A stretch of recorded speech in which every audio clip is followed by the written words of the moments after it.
Celeb Savant, Barry Edelstein. We're at Solid Gold Podcast in Randburg, Johannesburg, South Africa. On today's episode, my guest for today is Llewellyn Cordier. Llewellyn, thank you for joining us today. You're very, very welcome. So, Llewellyn, we've go back a few months in the sense that I've met you on a few red carpets for different events, and we've stayed in contact. So now, let's rewind. At what age, whether as a child or as a teenager, did you think, cool, I want to be in the acting creative world, and how did that journey progress? At birth. At birth, yeah. I came out asking for a script. You know what? I always wanted and lived in that kind of world. I think my parents were always really worried about me because I wasn't the typical kind of kid, in the sense of I didn't do all the normal kind of things. Like at Christmas time, I'd want to put on a dance concert or a show. Although I was also very good at sports, so at least my dad was happy about that. I wanted to explore it a lot more. And I will say this part of it is that when I was supposed to choose a high school, I did go to my dad and say, I wanted to go to School of the Arts. that was not what he wanted for me, by no uncertain terms.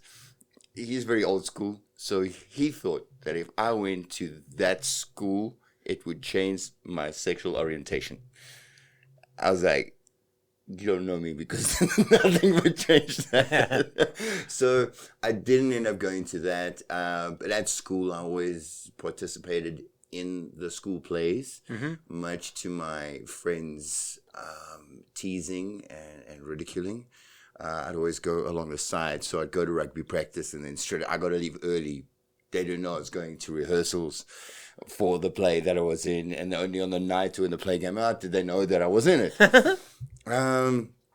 So yeah, just, one of the funniest stories is that my acting career didn't set foot or settle until I watched a movie, and you're going to laugh at it, Bloodsport. Okay. Jean-Claude Van Damme. Yeah.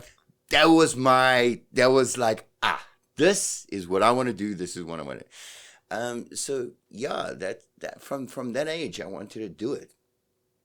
So how did that knowledge of okay, I want to do this, how did that actually transpire to you actually doing it? I was kept away from it for a very long time. I'm not gonna lie, I was kept away from it. I was steered away. I was always told that no, you can't really do it. You won't really go anywhere. You won't really make it. You won't even.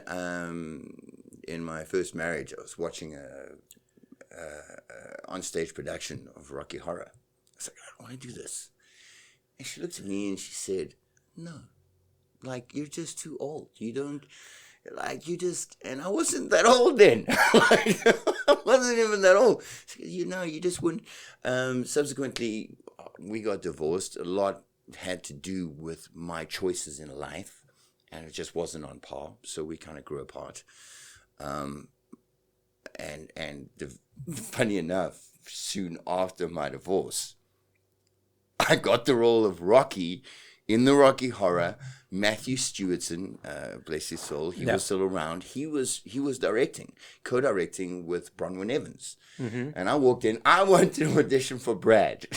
I was in the gym world round about then, so I did have what you call biceps. And they said, I came to audition. I said, I want to audition for Brad. It's like, no, you're Rocky. So I auditioned, and basically in that audition, I booked a role where they were still doing casting throughout the country. And only in December we were going to rehearse. This was like in March. It's like, no, okay, we'll call you in December, but you've got this role. And I think that kind of solidified it for me, because people always told me that I wouldn't be able to. And for me, the divorce is really hard. It was a second wind. Also was a second wind and a realization of where I should be, where I get my happiness and my joy. Just fast forward past that, I then got out of it because money was difficult to make. in that industry, and I wanted to put all of my energy in that, and I couldn't. So I went back into my training, back into the personal training, and then very luckily, I met my new wife, 8 years married, and she forced me to go back into it. She said, if you're passionate about it, go and do it. It's going to be hard. You've been away from the industry for such a long time. People have forgotten who you are. You're going to have to slog away. But do it. Don't stay away from the game. Be in it. Be there. Work your way. And if you work and slog and push and grind and it works out that you don't end up where you want to be, then so be it. You gave it a shot. And now I'm talking to you. You're talking to us. Okay, so obviously you can't be in the space of the other person. No.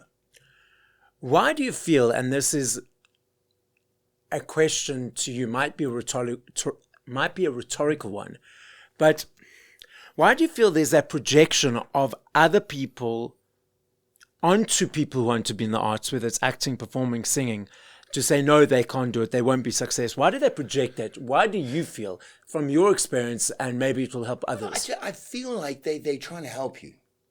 I feel like they think by doing that, they're protecting you. But here's the thing, though. Why protect someone from the path that they want to travel? Like, if it's my path, and I want to travel it, and it's going to be hard, it's going to be difficult, and I'm going to be crying, I'm going to be starving on some months, I'm going to be, battling to get rent. That's my path. That's your choice. Me to experience. Yeah. I feel like it's good intentions when they steer you away from it. Go be an accountant, Llewellyn. It's like, have you seen me count? It's not a good idea. So it's interesting. Well, you do count with your training, but that's... I'm a trainer. I count to 3 and then the rest is up to the client. But then they don't realize that we've stopped counting. No, we stopped. It's like, it's another 2. Another 10. But the thing is that also what I've realized is people love unconsciously or consciously, it's a combination of both, they love comfort zones. For example, I told you I teach spinning classes. Correct. I've been teaching spinning classes for years. And the regulars... And now it's not pre-booked bikes. It's first come, first serve. The regulars will go to their bike every single week. And if someone is sitting in their bike, they are so angry. Oh, they'll throw a fit. And it's all based on fear because they've been pushed out of their comfort zone. So what I'm also hearing, it may be from those people who are trying to protect you, inverted commas, is that they think, okay, this equals comfort, security equals comfort. Whereas the path that you want to choose is not necessarily comfort because there's nothing set in stone of how much or how when, etc., etc. So I think that they're projecting their fear of them being pushed out of their comfort zone onto you, because knowing this is your 9 to 5 every day, I know this, you know this, it's easy. We can just get into this rhythm. Whereas in the arts, it's like, oh, will it be, won't it be? And then it's causes chaos a little bit in your world, which in the artist world, they might love and enjoy. But in the partner or in the people in the periphery, they're observing this as, oh, I can't deal with this chaos. It's too much fear for me, that unknown, so I need to project that onto you. I think you're 100% right. I really do think, I've never thought of it that way, but I do think you're 100% right, because it makes them uncomfortable being in the unknown. Yeah. They feel like, okay, so if that's uncomfortable for me, then it will be uncomfortable for you. Yeah. So, yeah, 100%. But, I wouldn't say being in the chaos is something that I love, but it is something I strive in. Yeah. And I think any artist would say that. And I speak on my behalf only. Yeah. Because maybe some artists will say, no, they don't like that. But I'm just thinking that chaos drives you. Let's change the word. Let's reframe it. Instead of chaos, let's call it uncertainty or challenge. Challenges. Yeah, you live in a constant state of challenge. Exactly. I like that. Yeah, because chaos is negative. That's why you do this. Chaos has negative connotations. Let's reframe it to positivity. It depends. I mean, I don't know. Chaos in my life, it's quite a cool thing. You see, that's another interesting thing I've learned. Is I'm not sure if you're aware of NLP, neuro-linguistic programming. So that's the way people process information. And what 99% of the world do not realize is that every other person that hears, sees, interprets and processes information differently. Correct. And yet they're assuming that everyone around them is seeing, hearing, and experiencing information the same. And they don't. So part of this, and this is where I'd say that 70 to 80% of breakdowns of communication happens, is that there are dictionaries of definitions. Your definition of chaos is different to mine. But no one is taking a step down and saying, okay, that's your definition. What's mine? And let's open that book and discuss it. Instead, they project their definitions onto each other, not understanding that they're different, and that's where breakdown of communication happens. Yeah, that 100% explains the 5 languages of love. So even in relationships, the same thing. Yeah. What I perceive your language to be saying to me is different from how you're saying it Yes. to me. Until you break down and understand, you got that decipher Yes. in the middle. What do you call it? The interpreter. Yes. So the interpreter of language, once you have that in between, then you are having a proper conversation. Also, but as part of NLP, there are the 3 forms of processing. So something kicks into each of us as a young age, which allows us to create a dominance, secondary, and tertiary. So dominance means you'll be in it 8, 9, 10 hours of the day. Secondary means you maybe be it an hour, 2 hours. Tertiary, half an hour, if at all. Now, there are 3 types. There are visual people, there are auditory people, and there are kinesthetic people. So visual people create pictures on the information they're hearing. So in their mind, as I'm talking right now, a visual person will be seeing that picture in their mind. Oftentimes, visual people think if you're not looking at them means you're not listening to them. Yeah. Auditory people, they hear the word, they understand the word, they put the word into the sentence, they understand the sentence, they put the word into the sentence into paragraph. That's how they understand. Auditory people often turn their ears, because the receiving mechanism is through their ears. So that's how they turn and receive the information. So when they see a visual person sees an auditory person doing this, they're like, why aren't you not listening to me? But they look at me. Exactly. Now, the third one is called kinesthetic. I'll do that word again. Kinesthetic. It has to do with movement.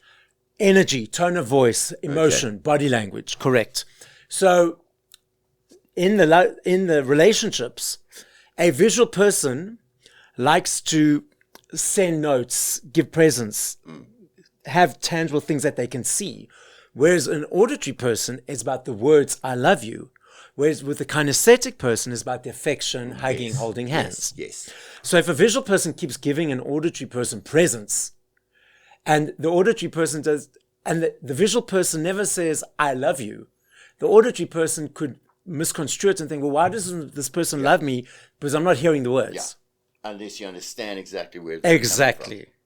I wish they'd teach us stuff in school. Can you imagine how how? I am learning 100. I was 2 days old when I learned the NPL. NLP. In Cincinnati, NLP in Cincinnati. It was a show as well.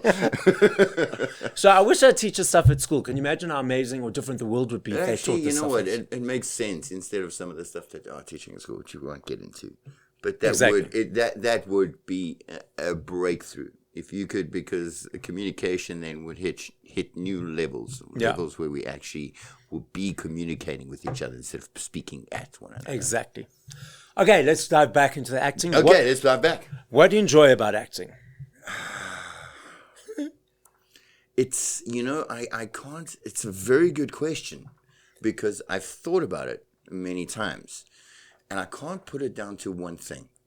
But it is the fact that I can dive into a different persona, a different person, a different personality, a different situation, and I can experience that 110% in every given and different project that I am in. There is something that happens, and it started happening when I started being a little bit more real with my performances, because you do grow, and I have watched some of my old stuff, and I go,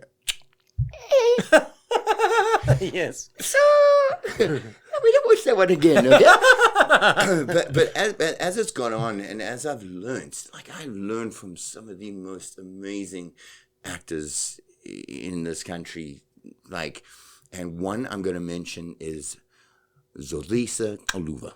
Like, I have learned from this guy. Season 1 of Kings of Joburg, my character was very low down in the order, on the cast sheet. So I was on set every day, but I wasn't filming a lot. So I got a lot of learning on set, and I'd watch how people performed and how they got into characters. And I took it and I went home and I learned it, so that next time I would do something, I would feel something instead of want to see something. It doesn't make sense, but when I explain it now, so in a scene, there'll be all these cameras and there'll be all the people. But when I get into it, it is just me and this other person, and I can feel a vibration. There is a vibration. There's a vibrating energy that you do not feel anything or see anything other than this person who is the character you're communicating with. Yeah. And when you walk away from it, it is the highest of high that I've ever experienced. No drug, no alcohol, nothing can come close to that. And it is an absolute gift every time I get to be on set, be in a scene, be with the other actor in a scene. It's a gift. And it's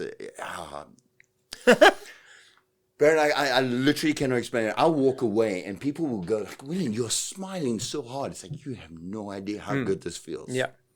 I mean, I've asked so many times, like, why are you always smiling on set? We're here at 4 a.m. It's like, I get to do this. Yeah. I get to do this. This is here and right now. It may not be here tomorrow. Yeah. That's why I'm smiling.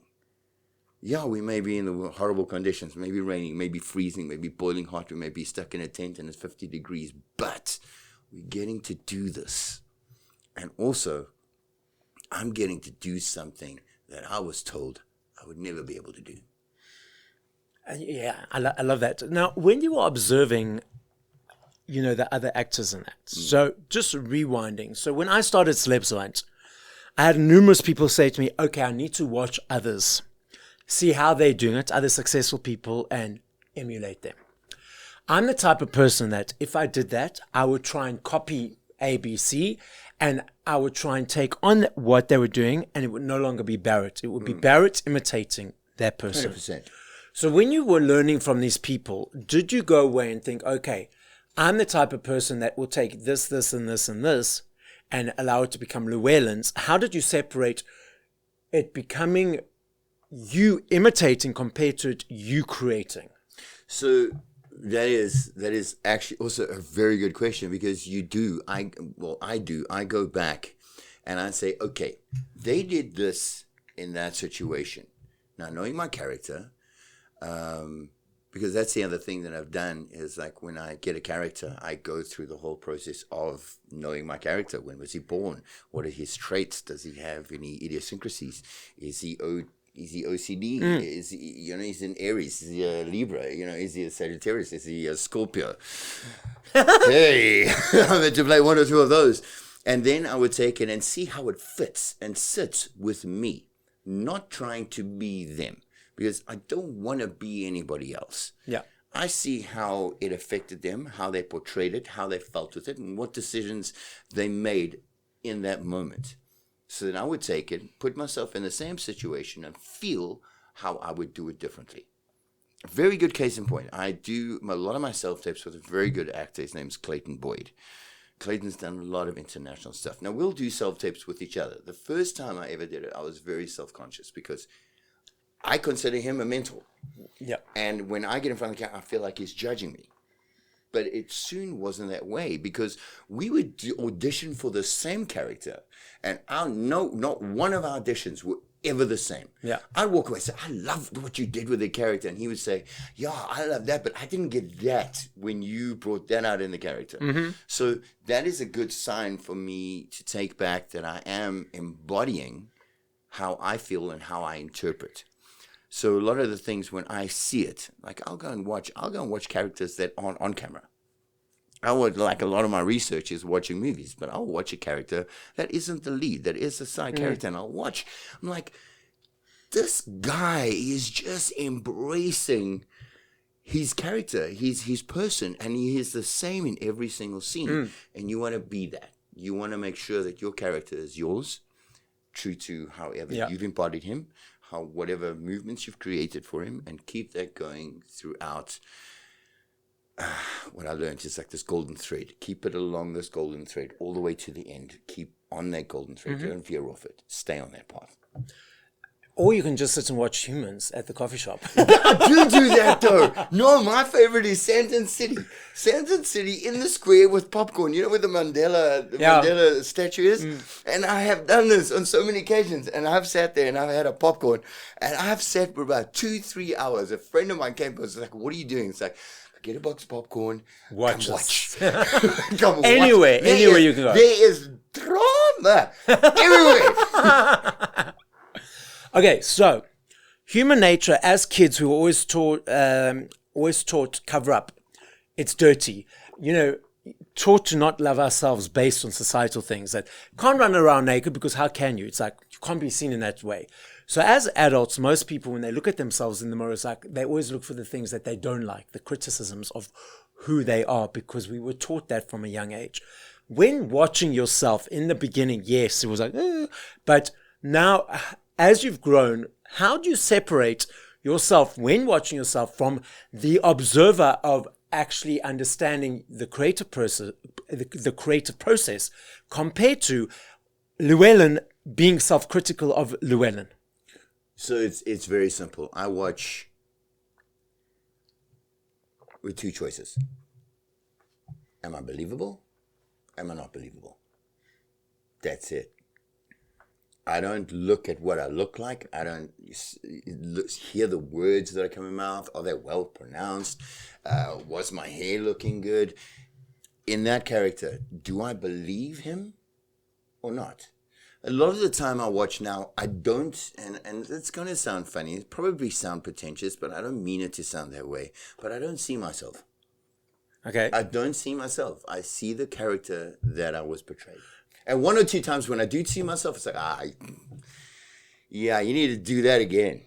But you see, no, but now that's when I can pick up I'm not believable. No, but you see, I disagree with you, because when you see yourself as not yourself, that's when you're being an observer.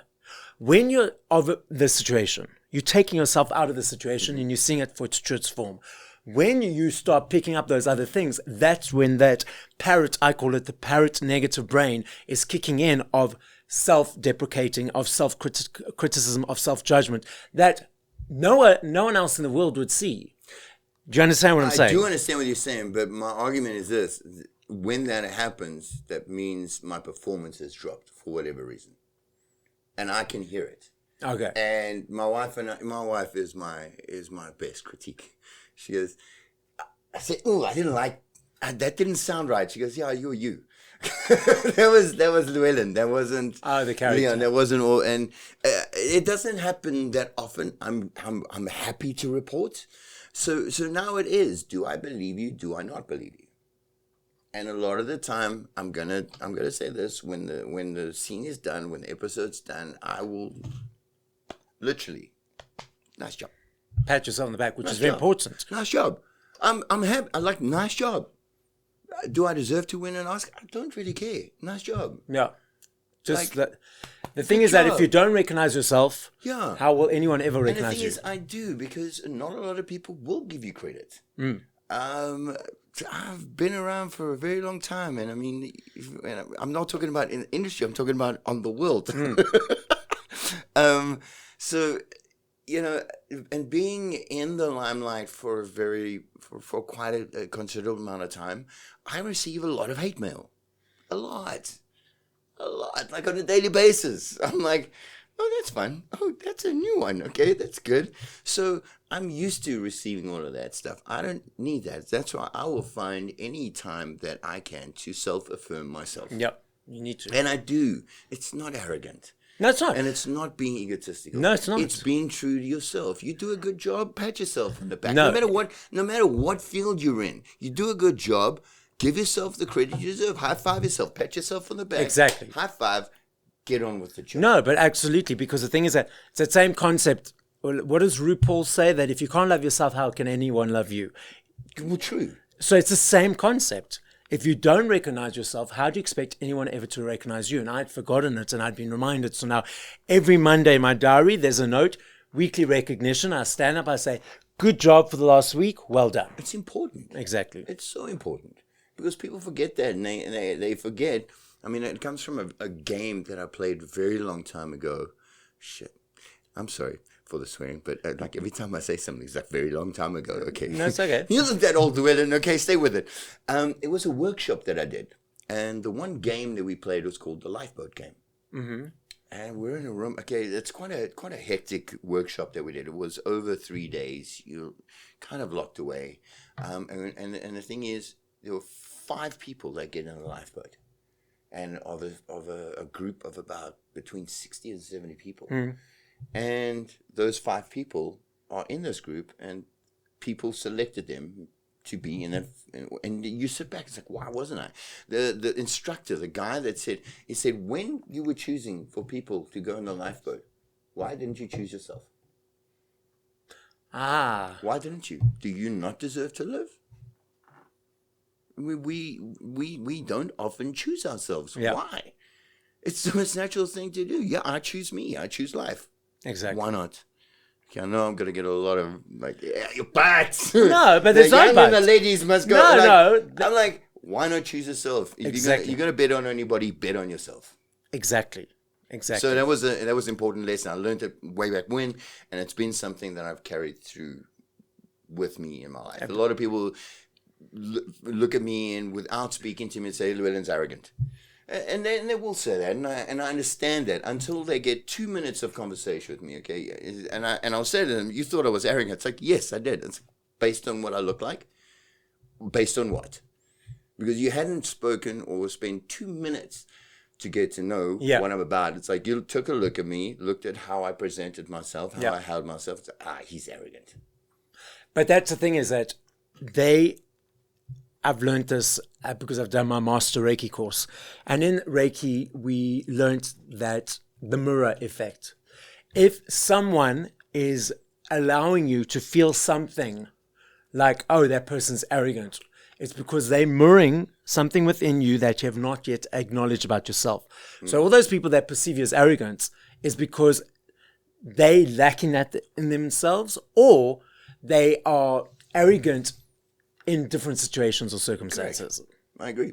By the way, is there anything you haven't done? I'm just a Reiki master, it's a psych major, it's a spinning instructor, you do your own podcast, you're in an interview on the red carpets. I'm like, come on. Okay, what's coming up next over the next period of time? The big one, there's a 2 or 3. So the one that I'm going to mention last, there is a project called Hunting Jessica Brock. Now, that is a big movie. It's of international standard. It is shot as an international movie. And it is going to be, as far as I know, I can be singing the wrong kind of words, but it is going to go to a cinema release. It is a great production. The company that I worked with, the director in particular, Alistair Orr, and one of the producers, Ari, man, some of the most incredible people, and when it comes to the unit and crew and production, incredible, world-class crew and production, and the actors were just phenomenal, like world-class, start to finish. Everybody, we shot in really difficult conditions. We were shooting out in Joburg. We were shooting in the rain, in the freezing cold, like temperatures -2, and we were in it. And everybody was just pulled in. Like, there was nights where it was raining, and it would stop for 5 minutes. Everybody, like, cast and crew, get everybody, like, wipe the cameras down, get everybody out, get into position, and shoot a scene before the rain starts coming down again. So it was one of those things where, like, it really was a team effort. It was beautiful to watch and beautiful to be a part of. That one, I cannot wait for it to come out. I have no idea when it's supposed to. Okay. We've done all the final cuts, the final edits. We've done ADR on it. We really have gone to town. So waiting for that. There is also, this one's going to be a really beautiful one because we're all waiting for it. The cast is The Kings of Joburg Season 3. Now, I know it's coming out within the next couple of months. Cannot give you an actual date, but this one is. It is the season of all the seasons. Just from, again, the crew, the cast, the production, the production value. We shot half of it in Joburg, we shot half of it in Cape Town, so we had that energy to work with. Personally, I was, it's one of the most beautiful things to do as an actor in this country, because when you're in Joburg and you're shooting in Joburg, you'll go to work, you go to set, and then if you've got a day off, you go to your normal job. Or if you finish early enough, you'll finish, and then I'll go and do clients later on in the night.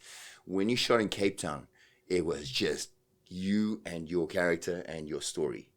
There wasn't any side thing. So on days off, you would be in your. I would take a run down to the beach, train, and then come back and go through my script and go through a lot of the story.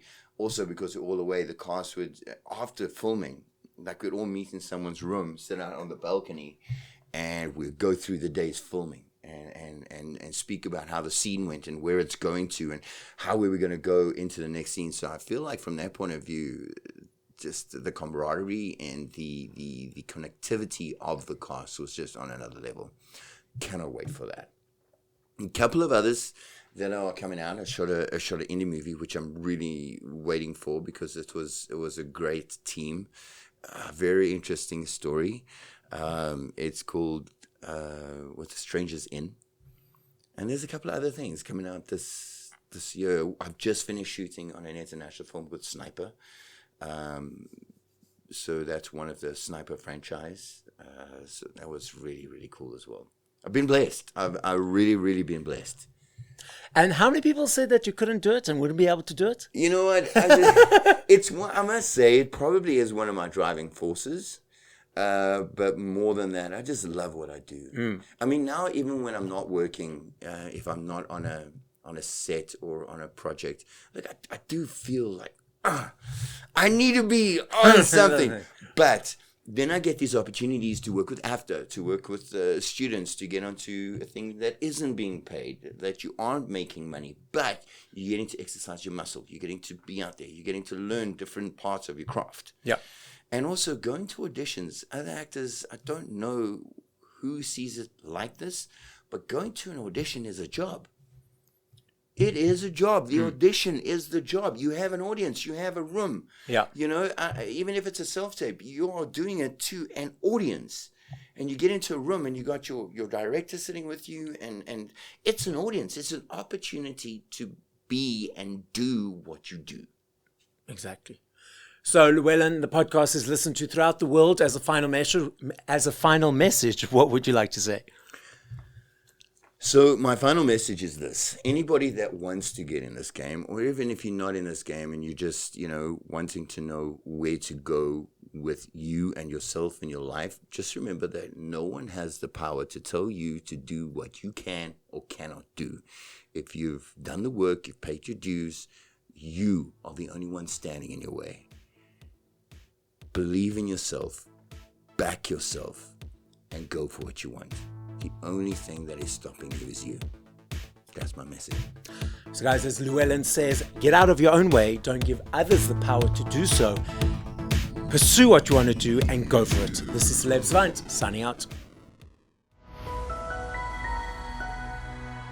Another production from Solid Gold Podcasts.